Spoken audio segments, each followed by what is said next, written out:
ಹಳೆಯ ಚಿನ್ನದ ಒಡವೆನ ಅಧಿಕ ಬೆಲೆಗೆ ಮಾರಬೇಕೆ ಅಂದ್ರೆ ಆಟಿಕಾಗೆ ಕಾಲ್ ಮಾಡಿ 8803000300. Attica gold company. ನಮ್ಮ ಜೊತೆಗೆ ಕನ್ನಡ ಒಕ್ಕೂಟದ ರಾಜ್ಯಾಧ್ಯಕ್ಷರಾಗಿರುವಂತಹ ವಾಟಾಳ್ ನಾಗರಾಜ್ ಇದ್ದಾರೆ, ಅವ್ರನ್ನ ಮಾತಾಡಿಸ್ತೀನಿ. ಸರ್, ಈಗ 13ನೇ ತಾರೀಕು ಕರ್ನಾಟಕ ಬಂದ್ಗೆ ಕರೆ ಕೊಟ್ಟಿದ್ದೀರಿ ಸರ್. ಯಾವ ರೀತಿಯಾಗಿರುತ್ತೆ ಕರ್ನಾಟಕ ಬಂದ್? 13ನೇ ತಾರೀಕು ನೀವು ಕಂಡರಿಯದಂಥ ಶಾಂತಿಯುತವಾದ ಬಂದ್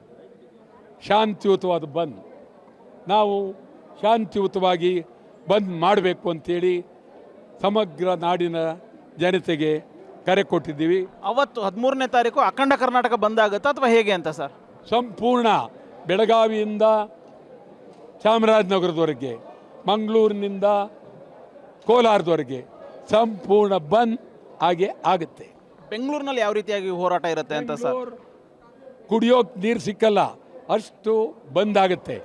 ಆಸ್ಪತ್ರೆಗಳು ವಿನಾಯಿತಿ ಕೊಡ್ತೀವಿ. ಆಮೇಲೆ ಇದಾದಮೇಲೆ ಸಂಪೂರ್ಣವಾಗಿ ಔಷಧಿ ಅಂಗಡಿಗಳು ವಿನಾಯಿತಿ.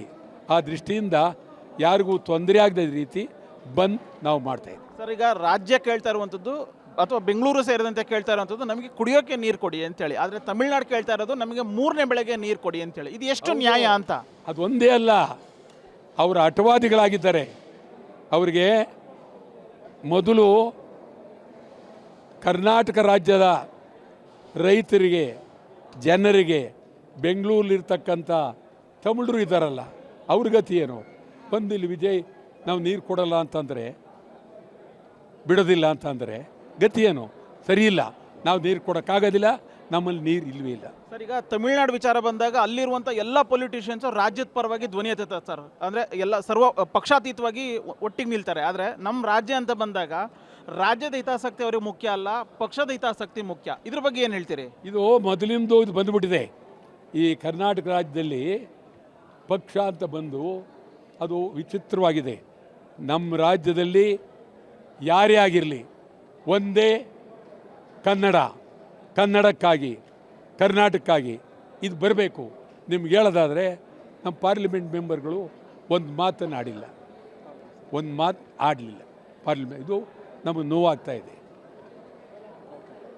ಸರ್, ಈಗ ಇನ್ನೊಂದು 3ನೇ ತಾರೀಕು ವಿಜಯ್ ಇಲ್ಲಿಗೆ ಬರ್ತಿದ್ದಾರೆ ಸರ್.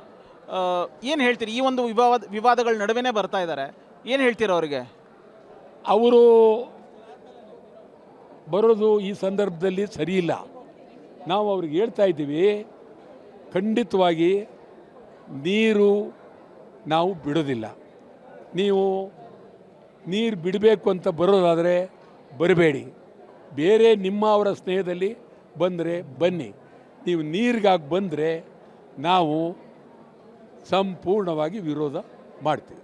ಸರ್, ಈಗ CWMA ಮತ್ತು CWRC ತಮಿಳ್ನಾಡಿಗೆ ನೀರು ಬಿಡಿ ಅಂತೇಳಿ ಹೇಳಿದೆ ಸರ್. ಈಗ ಸುಪ್ರೀಂ ಕೋರ್ಟ್ಗೆ ಮೇಲ್ಮನವಿ ಸಲ್ಲಿಸುವಂಥ ಸಾಧ್ಯತೆ ಇದೆ ರಾಜ್ಯ ಸರ್ಕಾರ. ಸೊ ಅಲ್ಲೂ ಕೂಡ ಇಲ್ಲ, ಆದೇಶದ ಪ್ರಕಾರ ಕರೆಕ್ಟ್ ಇದೆ, ನೀವು ನೀರು ಬಿಡಿ ಅಂತಂದರೆ ಹೆಂಗೆ ಸರ್ ಅಂತ? ನೀರೇ ನಮ್ಮಲ್ಲಿ ಇಲ್ಲ. ಅದನ್ನೇ, ನೀರು ಇಲ್ವೇ ಇಲ್ವಲ್ಲ. ನೀರು ಇದ್ದಿದ್ರೆ ಬಿಡಬೇಕು, ನೀರೇ ಇಲ್ವೇ, ಬಿಡೋದೇನು ಬಂತಲ್ಲಿ? ನೀರು ಇಲ್ವೇ ಇಲ್ಲ. ಕೊನೆಯದು, ಈ ಸರ್ವಪಕ್ಷಗಳ ಸಭೆ ಅನ್ನುವಂಥದ್ದು ಏನು ಕರೀತಾರೆ, ಅದು ಕೇವಲ ಕಣ್ಣೊರೆಸೋ ತಂತ್ರ. ಅಲ್ಲಿ ಎಲ್ಲರೂ ಕೂಡ ಯಾರು ಆ್ಯಕ್ಚುಲಾಗಿ ಆ ಒಂದು ಸಭೆಯಲ್ಲಿರಬೇಕು ಆ ಒಂದು ಮುಖಂಡರು ಯಾರೂ ಇರೋದಿಲ್ಲ. ಕೇವಲ ಪೊಲಿಟಿಕಲ್ ಪಾರ್ಟಿಗಳನ್ನು ಮಾತ್ರ ಕರೆಸಿ ಸರ್ವಪಕ್ಷಗಳ ಸಭೆ ಅಂತೇಳಿ ಕರೀತಾರೆ ಅನ್ನುವಂಥದ್ದು. ಇದನ್ನು, ಈ ಥರದ ಸಭೆಗೆ ನೀವು ಏನು ಹೇಳ್ತೀರಿ ಸರ್? ಇದು ನಾನು ಹೇಳ್ತೀನಿ ನಿಮಗೆ,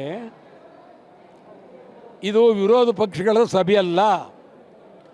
ಇದು BJP, JDS, ಕಾಂಗ್ರೆಸ್ ಸಭೆ.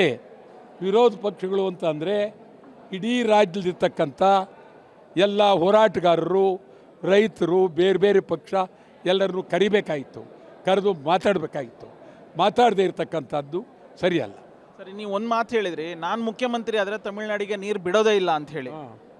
ಹೌದು, ನಾನು ಬಿಡೋಂಥ ಪರಿಸ್ಥಿತಿ ಬಂದರೆ ರಾಜೀನಾಮೆ ಕೊಟ್ಟು ಮನೆಗೆ ಹೋಗ್ತೀನಿ. ಏನಿದೆ ಅಲ್ಲಿ ಕಟ್ಕೊಂಡು. ಇದಿಷ್ಟು ವಾಟಾಳ್ ನಾಗರಾಜ್ ಹೇಳ್ತಾ ಇರುವಂತಹ ಮಾತು. ಕ್ಯಾಮ್ರಾ ಪರ್ಸನ್ ಯುವರಾಜ್ ಜೊತೆ ಉಲ್ಲಾಸ ಸ್ಕಿರ್ವಾಸೆ, ಗ್ಯಾರಂಟಿ ನ್ಯೂಸ್, ಬೆಂಗಳೂರು.